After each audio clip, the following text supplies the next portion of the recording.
राम राम भी सबने तो welcome to so guys welcome to Nikki's world. आज का ये जो मैं वीडियो बना रही हूँ ना, ये मैं किसी और वीडियो के बाद में लगाने वाली थी, लेकिन काफ़ी बड़ी होगी तो मुझे लगा कि इसी में कंबाइन एक सेपरेट इसकी वीडियो डालूं।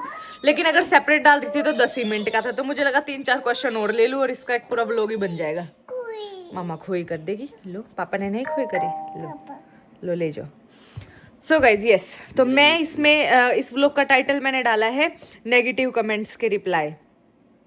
Although touch wood by God's grace कुछ तो मेरा कंटेंट गंदा नहीं है, कुछ मेरे पास ऑडियंस इतनी तगड़ी है कि मेरे पास नेगेटिव कमेंट आते नहीं हैं। मेरे पास 100 कमेंट आते हैं तो उसमें से एक बंदा कुछ ना कुछ ऐसा अटपटा लिख देता है जो कि अच्छा नहीं होता।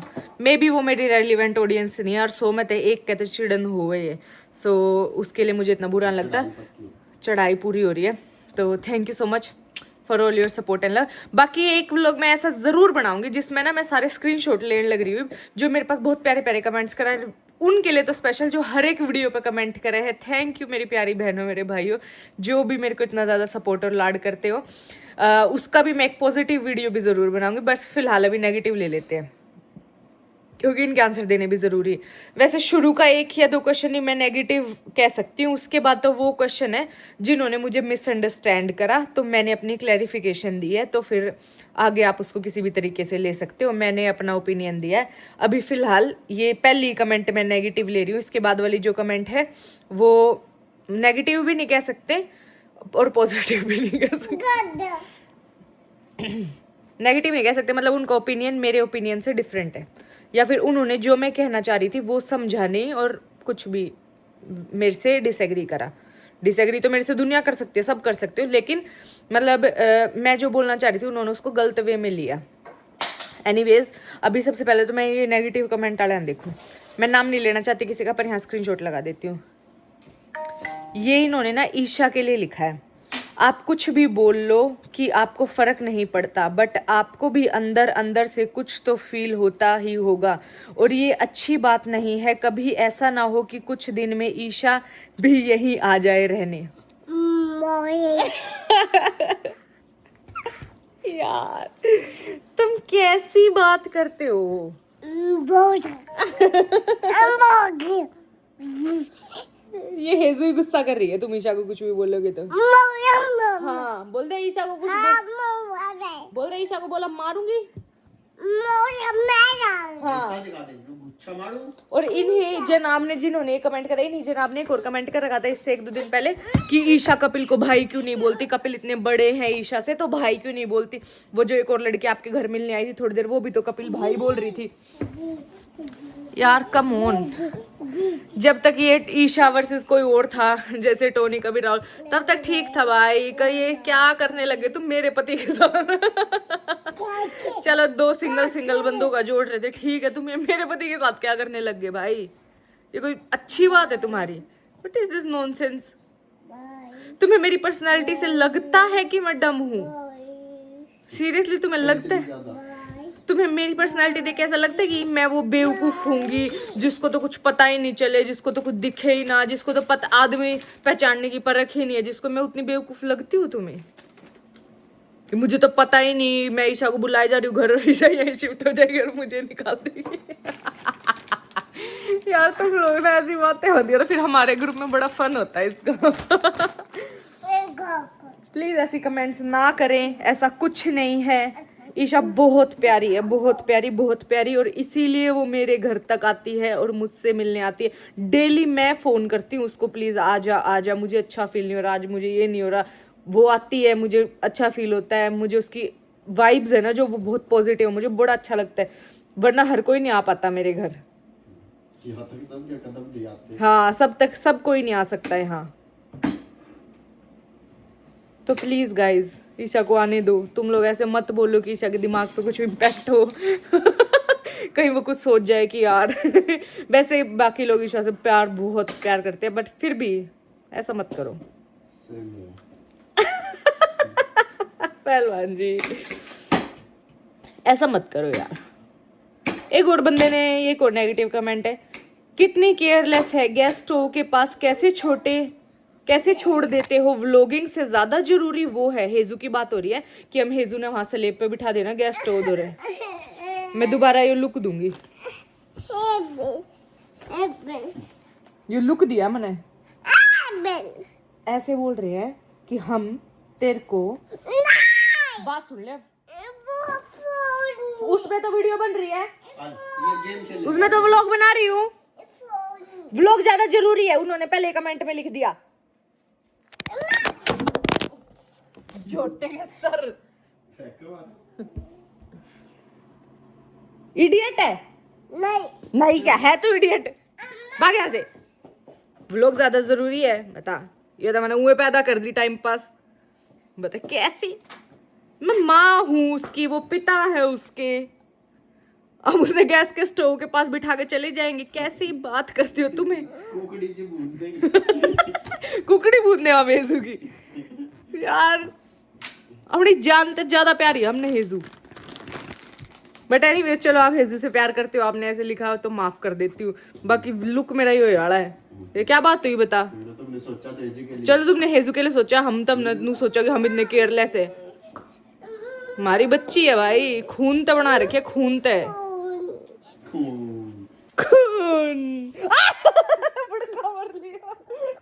छोटे के सर उसका वर्जिश ने कही, हम तो तेरा इतना ध्यान रखते हैं। नहीं वो भी ध्यान रखता है इसीलिए तो बोल रहा है। हाँ वो भी प्यार करता है। प्यार करते हैं तेरे से इसीलिए ऐसे बोलते हैं, हमें भी गुस्सा कर देते हैं हेजू।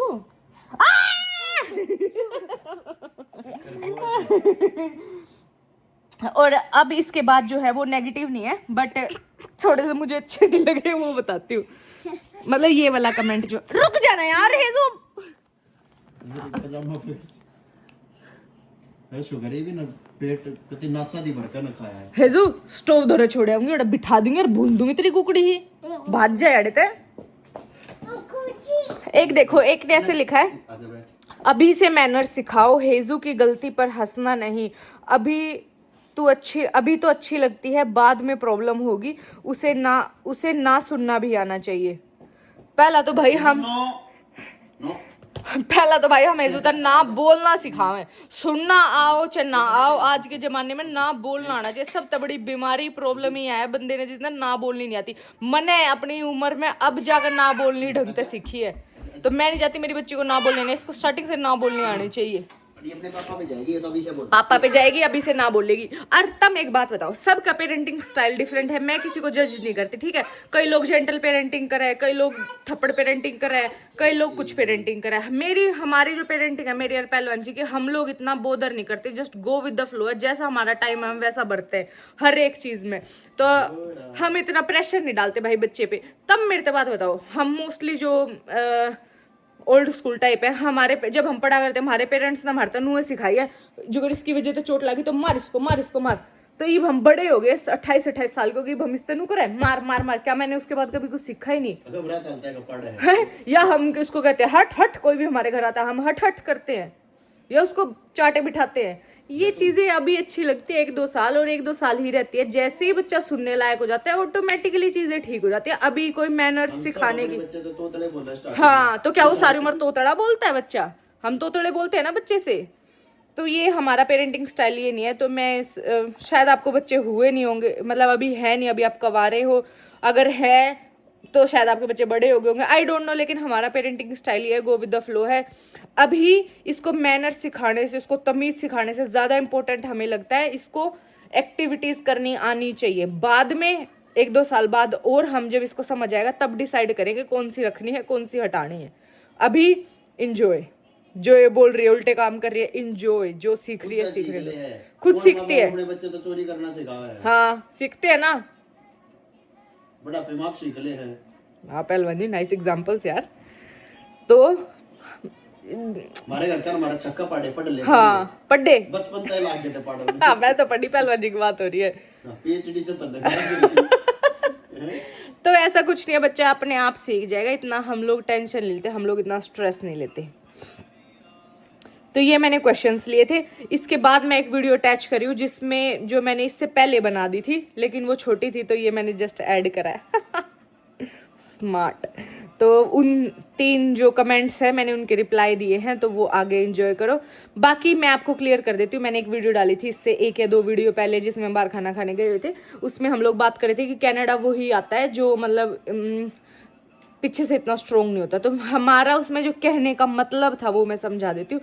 हमारा उसमें कहने का मतलब वो कुछ बात चल रही थी, ईशा एक लड़की के बारे में बात बता रही थी जो कि बहुत ज्यादा शो ऑफ करती थी उसके काम पे आने के बाद। मिडिल क्लास की बात नहीं कर रहे थे, मिडिल क्लास तो दुनिया है। हाँ, बहुत ज्यादा सुपीरियर, हम अपर क्लास की हम बात कर रहे हम बहुत ज्यादा अपर क्लास की तो बात कर रहे थे। हाँ, ये नहीं कि कोई बाहर जा रहा है उसके कहते सेमेस्टर की उसके पेरेंट्स ने फी, हम उनकी बात नहीं कर रहे, क्योंकि हम भी तो मिडिल क्लास था रहे हैं, हम कोई लोअर मिडिल क्लास थे नहीं, हम भी मिडिल क्लास थे। तो फीस हमारे घर क्या नहीं भर के भेजी। गाड़ी लेने माँ बाप ने स्टार्टिंग में थोड़ा सपोर्ट कर दिया है, वो तो सब कोई करा है। तो मतलब कहने का चिल, मतलब कि हमने जिस वे में बोला उस वे में इन 3 लोगों ने लिया नहीं, उसके अलावा सब ने लिया था। उसके अलावा मतलब 100 मैंने कमेंट्स करी थी, उसके अलावा सबकी समझ में आया था, सब कनेक्ट कर रहे थे, सिर्फ इन 3 लोगों ने नहीं करा। तो as a responsible content creator मेरा राइट बनता है, मेरी ड्यूटी बनती है कि मैं इनको भी समझाऊं। तो मैंने समझाने की कोशिश करी, अब समझ आया तो ठीक है, नहीं तो अगर हो सकता है कि नहीं आए फिर भी, तो आपके और मेरे ओपिनियंस डिफरेंट है, कोई बात नहीं, ज़रूरी नहीं है कि हमारी सोच हर एक बात पे मिले, अलग अलग है इस मैटर पे। Okay bye. हो सकता है मैं गलत हूं बट ये मेरी सोच है। हाँ, हो सकता है मैं गलत हूँ पर ये मेरी सोच है, ये पहलवान जी ने बोला। ये बोलते हैं अब हर एक बात के साथ, हो सकता है मैं गलत हूँ लेकिन ये मेरी सोच है, अब तू अपनी बता। तो एनीवेज एंजॉय। सो गाइज, इस वाले वीडियो में मैं कुछ कमेंट्स के जवाब देना चाहूँगी जो कल की वीडियो पे आए हैं। ऑल दो उस पर कुछ 100 कमेंट है, 90 से ऊपर कमेंट्स है, लेकिन मैं 3 या 4 कमेंट्स के रिप्लाई देना चाहूँगी क्योंकि उन्होंने ना मेरी वीडियो का मतलब थोड़ा सा गलत ले लिया। तो ये मेरा राइट है कि मेरे फॉलोअर हो, मेरी वीडियो देखते हो, तो मैं आपको अपना ओपिनियन समझाऊँ। ऑल दो सब अपनी समझ के हिसाब से समझते हैं, बट स्टिल। तो एक ये मेरी प्यारी सी बहन है जिन्होंने इतना बड़ा कमेंट करा है, जो मैं यहाँ साइड में लगाती हूँ, उनका नाम मैं काट देती हूँ बिकॉज मैं किसी की प्राइवेसी को वो नहीं करना चाहती, क्या पता ये कंफर्टेबल हो नाम दिखाने में ना दिखाने में। एनीवेज ये कमेंट है, ठीक है। तो जिनको नहीं पता, जिन्होंने पुरानी वीडियो देखी, तो मैं थोड़ा सा कॉन्टेक्स्ट दे देती हूँ। उसमें मैंने ये बोल रखा है, मैं पहलवान जी, ईशा और राहुल थे बाहर, तो हम लोग ऐसे हम लोग बातें कर रहे थे कि कनाडा हम लोग आए थे, ये टाइम देखा, ये टाइम देखा, अभी ये टाइम देख लिया। तो उसमें ईशा ने बीच में एक बात तो उसमें बीच में ईशा ने एक बात बोली कि मतलब ईशा अपना कुछ एक्सपीरियंस शेयर कर रही थी कि वो किसी कहीं काम करने जाती थी और फिर वहाँ पे एक लड़की काम करने आती थी जो पीछे से वेल ऑफ फैमिली से थी, लेकिन फिर भी वो काम करने वहाँ पे आती थी और उसके पेरेंट्स बहुत मना करते थे। मतलब मेरे को और पहलवान जी को उस टाइम लगा कि वो जो लड़की थी वो फेक और शो ऑफ आगे प्रेजेंट करती थी दूसरों की, क्योंकि पहली बात तो अगर किसी के पास पैसा है, कोई बढ़िया जॉब कर सकता है या फिर पीछे से पूरा सपोर्ट आ रहा है, तो वो वेयर हाउस वाली जॉब करने क्यों जाएगा, वो अपने घर वेट करेगा। जैसे कि आज मेरे पास है, ठीक है, पहले जब नहीं था मैं वेयर हाउस वाली जॉब करने भी जा रही थी, आज जब मेरे पास है कि मैं घर बैठे भी कर सकती हूँ या फिर मुझे अच्छी जॉब मिलेगी तो मैं करूँगी, तो मैंने जॉब अप्लाई कर रखी है, लेकिन मैं कहीं जा नहीं रही क्योंकि मुझे अभी तक मेरी प्रेफरेंस के हिसाब से जॉब नहीं मिल रही। अगर मैं डेस्परेट होती कि हाँ भाई पैसा तो चाहिए, काम नहीं, तो मैं वेयर हाउसों में जाती ना। तो वैसे ही वो लड़की वहाँ रही थी, ये हमारा ओपिनियन है। तो ईशा ने बोला, तो उसे समझाने के लिए हम फिर बता रहे थे कि नहीं वो झूठ बोल रही होगी या कुछ भी, क्योंकि हमें ऐसा लगा। बाकी ये बेबी उससे ऑफेंड होगी और किसी टॉपिक को कहीं और ही टेंजेंट पे ले गई। इनका कहना है कि जो लोग हैं शेयरिंग में रूम में रही थी, हाँ ना प्राइवेट रूम ले बंदा कितना, मतलब लाइफ, अगर आप लाइफ स्टाइल के लिए यहाँ पे आते हो ना, लाइफ स्टाइल की, वहाँ आपके पास बहुत पैसा है, यहाँ लाइफ स्टाइल के लिए आते हो, तो वो हमने बोला था कि 10% लोग वैसे होते हैं जो हमारे साथ भी कनेक्टेड है, हमने भी देखे होते हैं, वो लोग देख रखे हैं हमने, लेकिन उनके लाइफ स्टाइल रहने डहने के ढंग से पता चल जाता है। वो लोग वेयर हाउसों में काम करने नहीं जाते, या वो लोग हाँ 2-2 3-3 4-4 जने नहीं रहते, वो लोग अच्छी लाइफ जीते हैं जो लाइफ स्टाइल के लिए यहाँ आते हैं। एनीवेज इस बेबी के सवाल का मैं जवाब दे देती हूँ। बाकी जो इसने मेरे पास कमेंट करा ना, उसके बाद मेरे दिमाग मतलब इस टेंजेंट पे नहीं, एक साइड एक और मेरे दिमाग की खुली है, क्योंकि हम हमेशा लर्न करते रहते हैं। तो मैंने इस बहन से एक और चीज़ लर्न करी, क्योंकि मैं हमेशा अपने हिसाब से चीज़ें सोचती हूँ, तो कई बार एक आधा कॉन्सेप्ट मिस हो जाता, तो ये कॉन्सेप्ट मेरी लाइफ से मिसिंग था, लेकिन अब मेरी लाइफ में कॉन्सेप्ट आ गया, विच इज़ इस बहन का कहना है कि 5 रीज़न दिए इन्होंने कि क्यों हम लोग बाहर रहना पसंद करते हैं। पहला, सेफ्टी कंसर्न होते हैं, दिल्ली में लोग घूर घूर के देखते हैं, बिल्कुल भी सेफ्टी नहीं होती। देखो दिल्ली में नहीं होती मैं मानती हूँ, पर वो हर एक जगह का ओवरऑल, चलो एनीवेज, यहाँ पे भी बाकी न्यूज़ आती है कि कहीं लड़की खड़ी थी गोली मार दी, कहीं लड़का खड़ा था रेसिज्म की वजह से। तो यहाँ रेसिज्म है या वहाँ अगर वो है, छोड़ो, मैं उस टॉपिक में घुसना नहीं चाहती। दोनों जगह अपनी अपनी जगह ठीक है। दूसरा है एल्डर डॉटर फैमिली की है ये, तो उनको कॉम्प्रोमाइज़ करना पड़ता है, मतलब अपने बहुत सारे ख्वाब मारने पड़ते हैं, तो इसीलिए वो उस एनवायरनमेंट से बाहर निकलते हैं। और ये बहुत ही सैड बात है कि मैं एक लड़की हूँ कि ये बात नहीं समझ पा रही। आई एम रियली सॉरी, मुझे नहीं पता आप किस तरीके के एनवायरनमेंट में अपने घर में पले बड़े हो, क्योंकि मैं अपने घर की बड़ी बेटी हूँ और मैं इतने लाडाते पड़ रही हूँ जिसका कोई हिसाब किताब नहीं है। मैंने कुछ अपनी लाइफ में कॉम्प्रोमाइज़ नहीं करा। एज एन एल्डर डॉटर मेरे ऊपर ज़्यादा रिस्पॉन्सिबिलिटीज़ है, मैं अपनी फैमिली की ज़्यादा सोचती हूँ। मेरी जो ननंद है बड़ी, वो भी जो मेरी सबसे बड़ी है, मतलब कपिल की बड़ी बहन होगी, मैंने उसको देखा है, या जितने भी मैं पर्सनली मेरे कांटेक्ट में, आई एम सॉरी कि आपको कैसे सिचुएशंस से गुजरना पड़ा कि आपको कॉम्प्रोमाइज़ वगैरह करने पड़े। कॉम्प्रोमाइजिंग मतलब अपने सपने मारने पड़े, लेकिन हमारी फैमिलीज़ में ऐसा नहीं होता। मेरे को मेरे भाई से ऊपर रखा गया हमेशा, हर एक चीज़ मेरे को बेस्ट मिली है, तो मैंने कभी ऐसा फील नहीं करा अपनी फैमिली में। तो इसीलिए मुझे समझ नहीं आया आप इस बात के लिए सैड फील करो या हैप्पी, वो मुझे पता नहीं। और तीसरा इन्होंने रीज़न दिया है कि कुछ लोग इसलिए भी बाहर आते हैं क्योंकि वो मल्टीनेशनल पीपल के साथ पढ़ना चाहते हैं, रहना चाहते हैं, सिर्फ काम नहीं करना चाहते। और इन्होंने, ये जो लड़की है, इन्होंने अपने कॉलेज लाइफ में एक सिंगल दिन भी काम नहीं करा, बस इंजॉय करा है फुल्ली और सब कुछ ऑब्जर्व करा है, विच इज़ वेरी गुड। मैंने अपनी कॉलेज लाइफ में, जब तक मेरी ऑनलाइन स्टडीज़ थी, मैंने काम करा है। ऑफलाइन होने के बाद मैंने एक दिन भी काम नहीं करा। जब मैं विंडसर थी मैंने भी काम नहीं करा है। तो अगर आपको, और अभी मेरे इंडिया वाले व्लॉग्स देख के आपने देखी होंगे मेरी फैमिली, मेरे मायके की भी, मेरे ससुराल की भी। सो मैं बहुत ही वेल सेटल्ड, अच्छी फैमिली से बिलोंग करती हूँ। मिडिल क्लास फैमिली की मैं बात कर रही हूँ, आप भी मिडिल क्लास फैमिली से ही हो आई गेस। सो मैंने भी एक भी दिन काम नहीं करा था विंडसर, बट दैट, और अपना कॉलेज भी इंजॉय करा था, पढ़ाई भी अच्छी करी थी। सो हाँ, ये रीज़न हो सकता है कि आप बाहर वाले लोगों के साथ पढ़ने आए होगे। चौथा आपने रीज़न दिया no show off, no show off, no show off. Show off के लिए भी पीछे फैमिली में दम होना चाहिए, राइट ये तो कोई रीज़न नहीं हुआ वैसे कनाडा रहने का, बट स्टिल। पांचवा इन्होंने रीज़न दिया जिससे मेरा दिमाग थोड़ा सा खुला कि हाँ ये भी रीज़न हो सकता है। इनको इंडिपेंडेंट लाइफ चाहिए होती है। Not every one is happy around being a family person like you. मतलब जैसे मुझे फैमिली के आसपास रहना पसंद है, लोगों के आसपास रहना पसंद है, वैसे सबको पसंद नहीं होता, इसीलिए वो बाहर आते हैं। सो ये रीज़न अभी तक मेरे दिमाग में स्ट्राइक नहीं करा था कि हाँ ये रीज़न हो सकता है, बट हाँ, क्योंकि ये मैंने तो दूर दूर तक कभी अपनी लाइफ में सोचा नहीं कि मैं अपनी फैमिली से दूर रहूं, इसीलिए सिर्फ मैं बाहर आई हूँ, नहीं। सो कई लोग होते हैं चलो जिनको फैमिली नहीं, और वैसे भी ये ट्रोमेटाइज्ड हैं मेरे ख्याल से, क्योंकि इन्होंने जैसे बोला कि एल्डर गर्ल होने के हिसाब से उस एनवायरनमेंट से बाहर निकलना चाहती थी। I feel really sad for you. I hope कि आपको लाइफ आगे बहुत खुशियाँ दे और आप ऐसे, मतलब बहुत खुशी मिले आपको, और आप यहाँ पे वेल सेटल और खुश रहो। छठा इन्होंने रीज़न दिया है कि nobody wants to marry this young like you and have kids, some want to travel and build their career. वैसे मैं इतनी यंग नहीं हूँ, but thank you. I am 28 years old. मेरी सारी पढ़ाई कंप्लीट हो चुकी है, मैंने जॉब भी करी है, मैंने अपना करियर भी बिल्ड करा, अब मैं अपना ये कंटेंट क्रिएशन भी कर रही हूँ। So I am not that young. मेरे हिसाब से आइडियल एज है मेरी जो हो रहा है। वैसे आइडियल दुनिया में कुछ नहीं होता, बट स्टिल मेरे हिसाब से ये आइडियल है। मेरा यही सपना था, मैनिफेस्टेशन थी, मेरे को अपने राइट पार्टनर मिले टाइम पे, तो हमारी शादी होगी, बच्चे होंगे, विच इज़ वेरी गुड। हाँ, पर ये सच है कि हर कोई नहीं चाहता शादी करना, बच्चे करना। I respect that. तो ये कुछ इनके रीजंस थे जो कि मेरी सोच से नहीं मिलते। आपकी सोच अलग है, मैं आपके ओपिनियंस को रिस्पेक्ट करती हूँ, तो आप भी मेरे को करें, मैं तो बस इतना ही बोलूँगी। और आपने लास्ट में लिखा है no hard feeling no offence. Same here, no hard feelings no offence. But आपका जो ये था ना, पॉइंटर्स थे, वो मैं अपनी लाइफ से कनेक्ट नहीं कर पा रही थी, इसलिए मुझे पता नहीं था। सो अगर आपको वो लगाओ तो। उसके अलावा एक और मेरी बहन का कमेंट आ रखा है, यहाँ मैं लगा देती हूँ। नहीं ऐसा नहीं है, मेरे देवर हैं कनाडा में, सब कुछ है, बहुत कुछ अच्छा है तुम्हारे यहाँ पर। वो बाहर सिर्फ दोस्तों के चक्कर में गए और आज पागलों की तरह जॉब कर रहा है। हम सच में रोकते हैं उसे, उसकी फीस उसका सब घर वालों ने दिया, इसीलिए मैं कहूँ बच्चे इन्फ्लुएंस होकर भी जा रहे हैं वहाँ, पता नहीं क्या जाकर वहाँ, पता नहीं बहुत मेहनत करनी पड़ती है, कुछ नहीं है वहाँ, बहुत मेहनत। ये आपने बिल्कुल सही बोला है, बिल्कुल सच बात है, बच्चे इन्फ्लुएंस होकर भी आ जाते हैं। मेरे घर वालों ने भी मुझे बहुत मना करा था, ये काम मत कर, वो काम मत कर, हम भेजेंगे, हम करेंगे।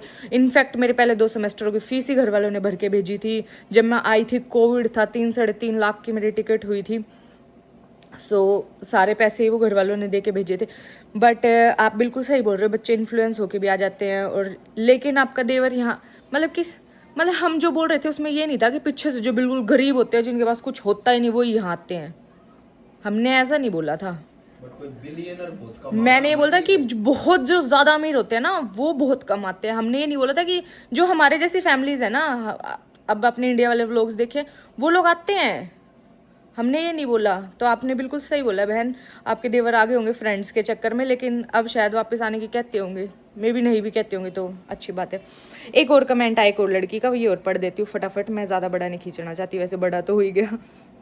यहाँ पे मैं साइड में लगा देती हूँ। इन्होंने बोला है कि अभी अभी इन्होंने मेरे व्लॉग देखने स्टार्ट करे हैं और दिस इज़ वेरी रॉन्ग। 1-2% नहीं, उससे ज़्यादा लोग वेल सेटल्ड फैमिली से आते हैं यहाँ। इंटरनेशनल फीस उनके पेरेंट्स ने ही पे करी है, which is not easy for everybody, yes I know. Even after solid background we live here. 2 बहनें हैं शायद ये।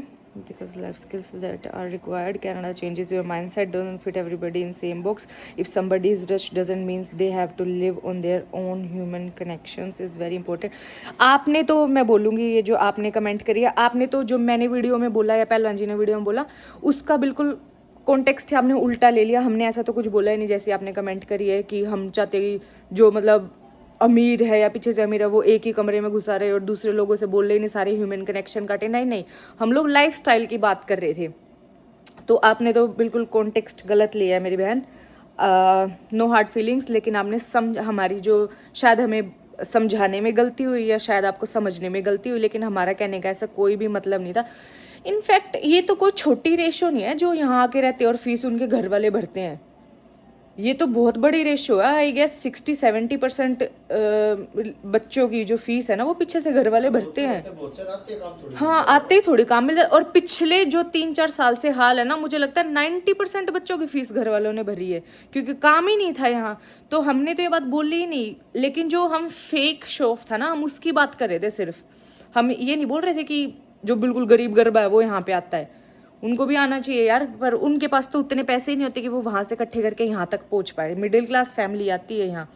तो आपको मिसअंडरस्टैंडिंग हुई या फिर हमें समझाने में हुई, तो नो हार्ड फीलिंग्स, कोई भी बुरा मत मानना, लेकिन मेरे को ज़रूरी था शायद ये एड्रेस करना। बाकी उसके अलावा, इसके अलावा ये 100 कमेंट्स उस वीडियो पे, तो सबको अच्छी लगी, पॉजिटिव ही लगी ये बात, लेकिन 2-3 लोगों को नेगेटिव लगी। तो मुझे लगता है कि मेरा राइट है, मेरी ड्यूटी है ये, क्योंकि आप लोग मुझे देखते हो, अडोर करते हो, तो this is my right, my duty, sorry, कि मैं आप लोगों को समझाऊं कि हमारा ये कहने का मतलब नहीं था, हमारा ये कहने का मतलब था। तो आई होप आप लोगों के समझ में आ गई होगी। बाकी कमेंट्स में बताना कोई और कन्फ्यूजन हो तो कि हम क्या कहना चाह रहे थे, आपकी समझ में आया या नहीं आया। बाकी like, share, comment and subscribe. मिलते हैं कल की वीडियो में। Bye bye. बाय। भी बाय कर रही है।